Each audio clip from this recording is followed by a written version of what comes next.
Di masa pandemi COVID-19, banyak warga memanfaatkan waktu dengan berjualan, seperti yang dilakukan oleh Anis, pelaku usaha minuman yang kini jadi kegemaran masyarakat kota Palembang. Ia memadukan bahan baku dari alpukat dan durian, yang diolah menjadi sebuah minuman segar dengan beraneka ragam topping. Anis, pelaku usaha yang warung minumannya berada di Kecamatan Sako menyampaikan, ide awal pembuatan usaha minuman ini dikarenakan dirinya hobi dengan buah durian dan alpukat. Ia mengelola buah alpukat dan durian dan disajikan menggunakan berbagai macam topping. Untuk harganya dijual mulai dari Rp5.000 sampai Rp15.000.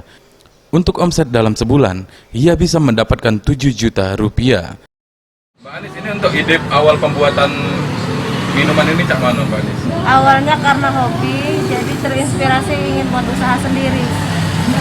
Untuk harga sendiri itu Mbak Anis berapa Mbak Anis? Dari yang kecil dari yang 5.000 sampai yang besar 15.000. Sesuai topping. Sesuai porsinya Mbak Anis? Ya. Ini kan kita di tengah COVID ini, kok bisa pengen usaha? Nggak takut ini apa, nggak laku gitu? Enggak sih. Welia Ep, Sriwijaya TV.